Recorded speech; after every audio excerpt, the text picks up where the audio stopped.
Everyone clapped at both weddings, but only one marriage survived the applause. Now, let me tell you a story. If this is your first time here, you are welcome. Hit the subscribe button because you're going to love it on this side of YouTube. In a small village where everyone knew everyone and everyone knew everyone's business, lived two girls who were as close as sisters, Amara and Kemi. They grew up on the same dusty streets, drank from the same well, and dreamed under the same mango tree about one day leaving the village to the big city and doing big things. But even as children, their personalities were different. Amara was calm, thoughtful, and observant. She spoke softly but carried deep thoughts. She kept a journal, asked deep questions in Bible study, and believed everything in life should have a purpose. Kemi was vibrant, funny, dramatic, and loved attention. If there was a gathering, she was at the center. If there was a camera, she'll be found. She once turned a simple village picnic into a full photo shoot with poses and outfit changes. They were opposites, but inseparable. So when acceptance letters came in the mail and both of them got into the same university, the entire village celebrated like it just won the lottery. Two girls, one village, one destiny. And so they thought. University life changed everything. For Amara, it was a season of growth. She joined fellowship. She attended Bible studies. She asked God constantly, what is my purpose?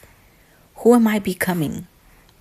Kemi joined the social committee, fashion club, and became known as Campus Kemi. Her Instagram followers grew. Her outfits were always trending. She once changed outfit 3 times just to go to the cafeteria. Life is content, she would say, posing mid-walk. Amara will laugh. You're not normal. Normal is boring, Kemi replied. Then they met them. Second year. New semester, new classes, new faces. That's when they met their future husbands. Amara met Daniel in the library, both reaching for the same Bible commentary. They apologized at the same time. They laughed. They talked for 2 hours. He was gentle, grounded, and loved God deeply. He wasn't flashy, but he was steady. Kemi, on the other hand, met Jason at a campus fashion show. He was stylish, charismatic, came from a wealthy family, and drove a nice car that turned heads. He complimented her outfit. She complimented his watch. Within minutes, they were taking selfies. 2 love stories began. A few months after graduating with honors, both women got engaged. By their final year, both couples were serious. Daniel proposed to Amara quietly after fellowship one evening under a simple tree with fairy lights. She cried, she prayed, and said yes. 2 weeks later, Jason proposed to Kemi at a rooftop restaurant with a violinist, fireworks, and a photographer hiding behind a plant to capture the moment. She screamed, she fainted, dramatically, woke up and said yes twice. The village went wild when the news reached home. 2 weddings loading. Jollof rice. Preparation began. But this is where their path quietly began to separate. Amara started preparing for marriage. She bought books, Understanding Your Spouse, Praying for Your Husbands, Covenant Marriage, Communication and Covenant. She and Daniel attended marriage counseling and conferences. They fasted once a month and prayed together about their future. She would often sit with her Bible and whisper, Lord, teach me to love him well. Teach us to build a home where you dwell. She even met older couples to ask questions. One night, Kemi walked in and saw her reading yet another marriage book. Girl, again? Are you studying for an exam or a husband? Amara laughed. Marriage is the exam. Kemi, on the other hand, started preparing for marriage also. Well, Pinterest board, Instagram saves, TikTok inspirations, hashtag was already created. Hashtag can we ever after, hashtag the Jason wedding. She worked overtime to afford a designer dress. She pressured Jason for bigger haul. Then it was bigger decorator. Then imported flowers. Babe, this florist is from Paris.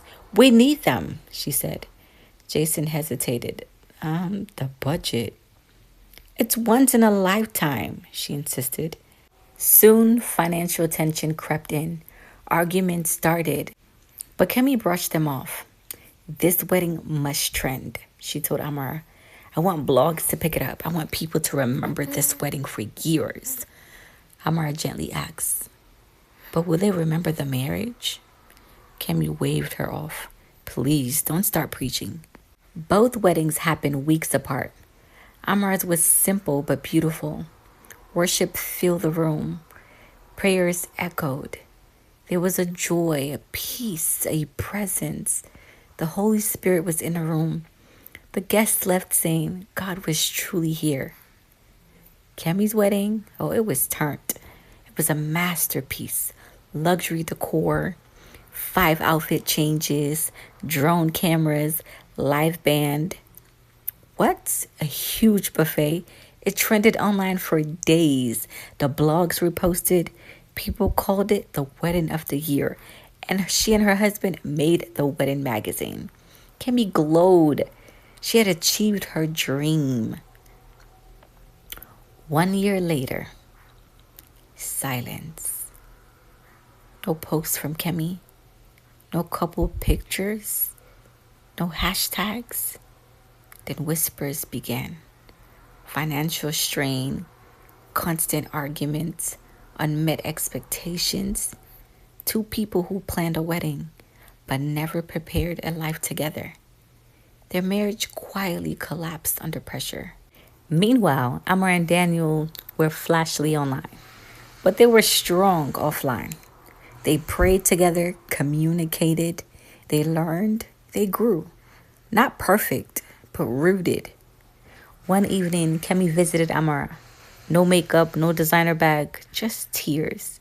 I spent everything preparing for just one day, and nothing preparing for forever, whispered. Amara held her hands. It's not too late for God to rebuild what we did not build right. Ladies and gentlemen, that's so the story end. A wedding is an event. Let's always remember that. Marriage is a lifetime.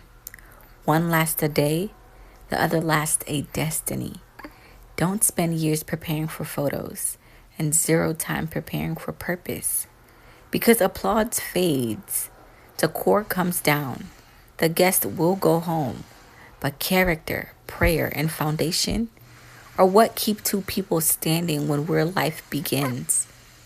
Prepare more for the marriage than the wedding, because a beautiful ceremony cannot fix an unprepared heart. Thank you guys so much for watching. Let me know what state or country you're watching from, and let me know one thing that stood out to you from the story. Again, we appreciate you. And until next time, you have a blessed day. Bye-bye.